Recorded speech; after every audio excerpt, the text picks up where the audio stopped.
Bonjour mes amis, nous allons voir aujourd'hui 9 techniques pour rendre jaloux son ex. Alors c'est vrai que lorsqu'on pense à de la jalousie, on pense immédiatement à des techniques qui sont plus d'adolescents, c'est-à-dire par exemple aller embrasser quelqu'un d'autre, aller draguer quelqu'un d'autre, avoir des relations intimes avec son meilleur ami, sa meilleure amie, etc. pour le faire enrager. On va voir qu'en fait ce n'est pas du tout ça qu'il faut faire dans cette vidéo aujourd'hui. Je vous propose qu'on retrouve ces 9 techniques juste après le jingle.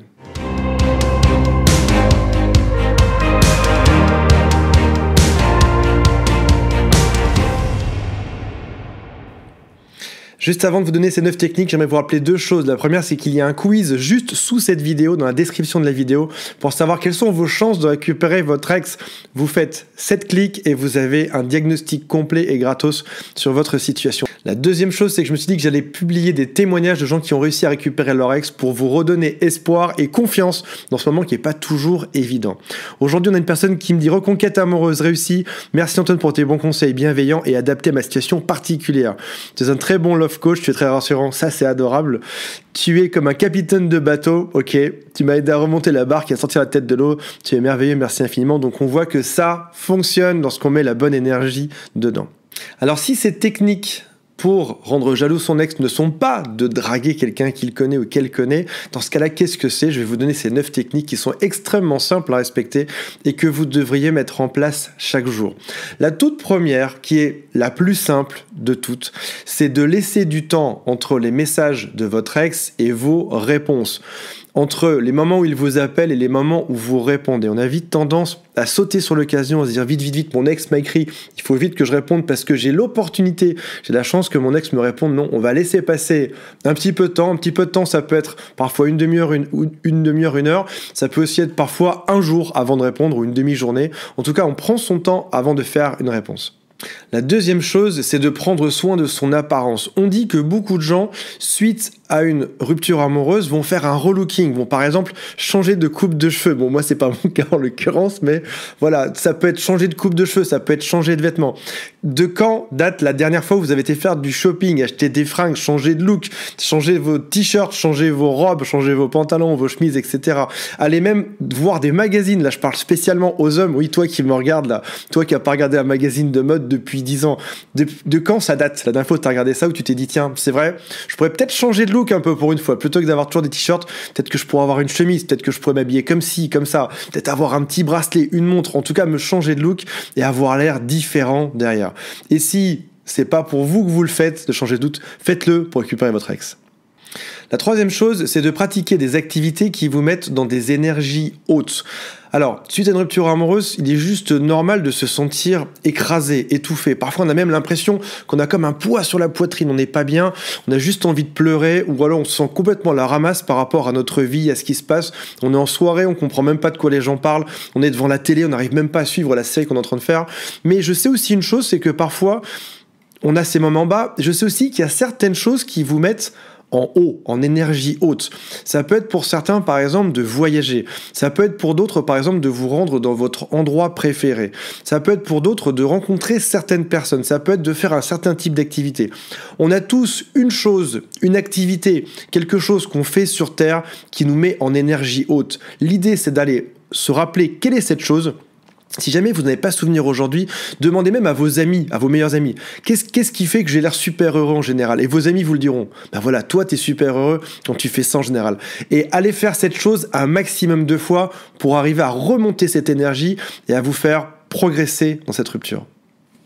Le quatrième point, c'est de ne pas aller draguer quelqu'un ouvertement, quelqu'un qu'il connaît ou qu'elle connaît pour le rendre jaloux, mais plutôt d'évoquer la possibilité que ça arrive. Par exemple, vous pouvez tout à fait, si jamais vous êtes en communication avec votre ex, dire « Oui, il est tout à fait possible que j'aille m'inscrire sur un site de rencontre. » Ou alors « Il est tout à fait possible que des gens me séduisent. » Ou alors « Je me suis fait draguer aujourd'hui. » Sans dire pour autant qu'on a répondu à ça, mais en évoquant cette possibilité. On est une personne qui est attirante et ce potentiel, on peut l'utiliser. Et ça fait réfléchir l'autre parce qu'il se dit « Si jamais je n'agis pas, dans ce cas-là, mon ex peut vite se retrouver quelqu'un ensuite.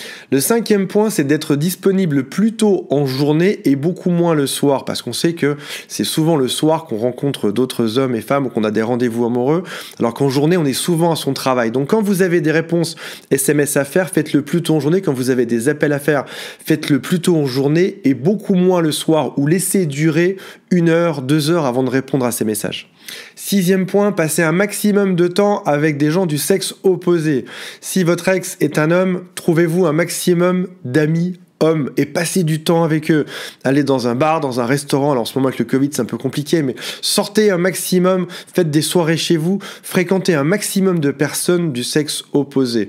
Il y a plein de bonnes raisons à ça. La première, c'est que ça va peut-être déjà vous réconcilier avec le sexe opposé. Peut-être que suite à la rupture amoureuse, vous en voulez à tous les hommes, à toutes les femmes, et puis là du coup, le fait de passer du temps avec ces personnes-là, vous vous rendez compte que finalement tout le monde n'est pas méchant.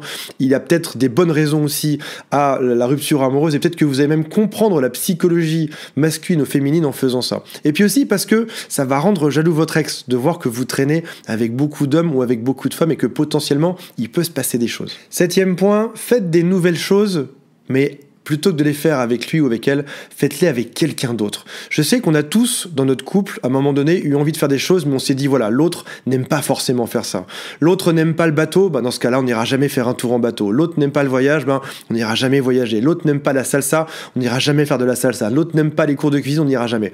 Et puis là, du coup, de se rendre compte que tout d'un coup, on est libre, on peut faire ce qu'on veut, on se dit, je pourrais le faire, mais je suis tout seul pour le faire. Et si on trouvait un ami ou une amie avec qui faire tout ça, que ce soit une personne de notre sexe ou du sexe opposé, et si on allait se balader et faire ça ensemble, parce que ces choses, vous avez toujours voulu les faire. On parlait tout à l'heure d'énergie basse et d'énergie haute, c'est quelque chose qui vous mettra en énergie haute d'enfin faire les choses que vous avez toujours voulu faire. Huitième point, soyez toujours extrêmement heureux pour votre ex et dites-le librement. Je suis très content pour toi. Ta nouvelle vie a l'air super chouette. T'as l'air de t'éclater. Vous savez, beaucoup de gens en rupture amoureuse ont tendance à dire l'inverse. On serait mieux ensemble, il faut qu'on se mette ensemble. Là non, au contraire. Je suis très heureux pour toi. J'espère que ça se passe très bien pour toi, que ta nouvelle vie te plaît. T'as l'air rayonnant dans ta nouvelle vie. Là, on est dans quelque chose qui est chouette parce que on encourage l'autre à ne pas revenir, en fait. Le pire de la vengeance qu'on peut avoir, en fait, lorsqu'on est dans une rupture amoureuse et qu'on a envie de faire regretter l'autre, c'est de montrer un mur de aucune émotion, d'être froid ou d'être totalement distant par rapport à ça, de juger de l'extérieur, écoute, ta nouvelle vie a l'air géniale, mais de pas du tout s'impliquer dedans. Et plus vous arriverez à créer cette déconnexion, et plus l'autre se dira finalement, mon ex n'avait pas tant besoin que moi que ça dans sa vie. Et peut-être que du coup, il faut que je revienne. En créant cette déconnexion, vous donnerez envie à l'autre de revenir dans votre vie.